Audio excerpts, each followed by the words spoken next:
샬롬, 베드로전서 2장입니다. 먼저 1절에서 5절입니다. 여기서 2절에 나오는 젖은 고린도전서 3장에서처럼 미숙한 그리스도인들을 위한 초기 음식물이 아니고 항상 새롭게 필요로 하는 영적 음식물로 보시면 되겠습니다. 그것은 선포된 말씀과 그 내용, 다시 말해서 그것은 주의 인자하심입니다.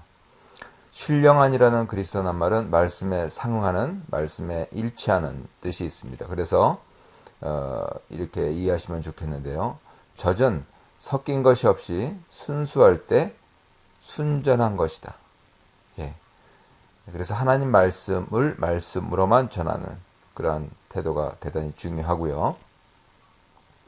4절, 5절에서는 상호적으로 그렇게 연결되어 있는 구약성경의 많은 상징들이 내포되어 있습니다.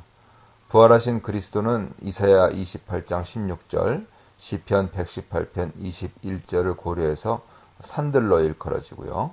하나님은 그 돌 위에 신령한 집, 곧 주 예수 그리스도의 교회를 세우십니다. 그런데 거듭난 사람들도 역시 산 돌들로 지칭되지요.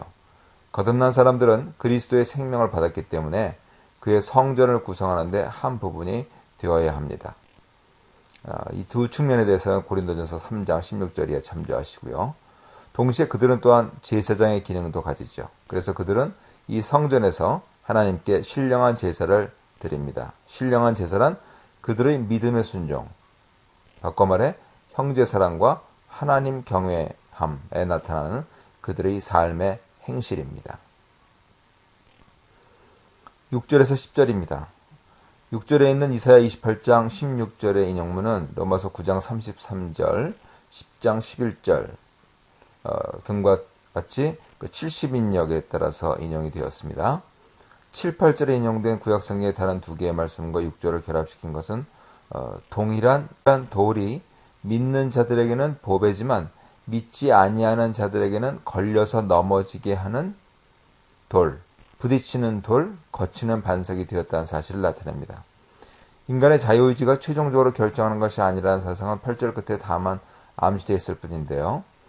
저희를 이렇게 정하신 것이라 그렇게 표현되어 있죠. 이 대해서는 로마서 9장 29절 참조하시고요.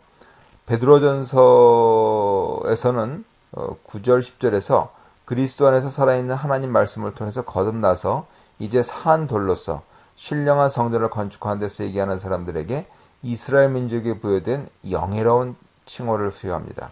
그들은 택하신 족속이고 왕같은 제사장들이고 거룩한 백성이고 하나님의 소유가 된 백성입니다. 그런데 그들이 이렇게 된 것은 그들 자신의 장점에 근거한 것이 아니고 오직 은혜의 기적을 통해서죠. 하나님은 호세아 2장 23절에서 말씀하신 대로 자기 백성이 아닌 자들을 은혜로 자기 백성으로 삼으셨습니다. 이어 11절에서 17절입니다. 저자는 11절부터 그리스도인들이 이 세상에서 나그네와 행인으로서 어떻게 살아야 하며 세상의 제도들에 대해서 어떠한 태도를 취해야 하는지 지시합니다. 먼저 국가에 대한 그리스도인들의 관계를 다루죠. 요한계시록의 저자는 13장에서 로마 제국을 아주 흉측스러운 짐승으로 고발했는데 베드로전서는 이와는 달리 바울이 로마서 13장에서 그랬듯이 로마 제국을 윤리적 규제 세력으로 봅니다. 근데 베드로전서 저자에게는 바울에게서는 달리 국가 제도는 하나님으로부터 나온 것이 아니고요. 로마서 13장 1, 2절에 있죠. 인간이 세운 제도라고 이렇게 보는 것이죠. 그래서 문자적으로 그대로 번역하면 인간이 만들어낸 것입니다. 이 인간의 제도에 그리스도인들은 주를 위하여 순복해야 한다라고 말씀하는 것이죠. 그러므로 그리스도인들은 그리스도의 통찰에서 이 세상의 체제 안에서도 역시 자유인으로 삽니다. 그들은 오직 하나님의 종들이지요. 그리스도인들은 무사람을 또한 왕도 공경해야 합니다. 그리스도인들은 이들을 경외와 존경심으로 대해야 하지요. 하지만 그리스도인들은 홀로 하나님만을 경외해야 합니다. 18절에서 20절입니다. 종들은 하나님 앞에서 두려워하는 마음으로 자기들의 주인들에게 순복해야 합니다. 그들은 또한 까다로운 주인들, 바꿔 말해서 괴팍하고 변덕스러운 주인들에게도 순복해야 합니다. 부당한 일을 견디면서 그 고난을 하나님과 결부된 양심 때문에 인내심으로 참아내는 것은 하나님의 은혜이기 때문이지요. 사도는 공적 개념을 사용하는 것을 피합니다. 왜냐하면 그가 말하는 것은 그리스도인들은 고난 가운데서 오직 예수의 발자취를 따르면서 은혜의 이르는 길에 동참하고 있다 하는 그것을 강조하기 때문입니다. 21절에서 25절입니다.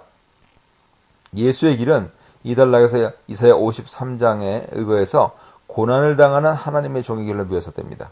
예수께서도 역시 그에게 부과된 고난을 방어하지 않고 참으셨습니다.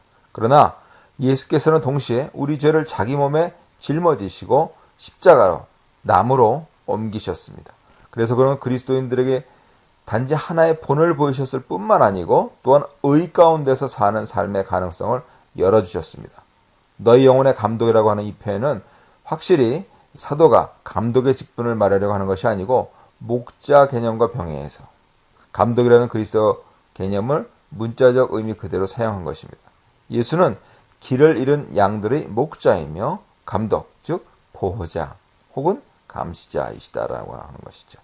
영혼이란 전체로서의 인간 자체를 지칭한다 하는 점 잊지 마시고요.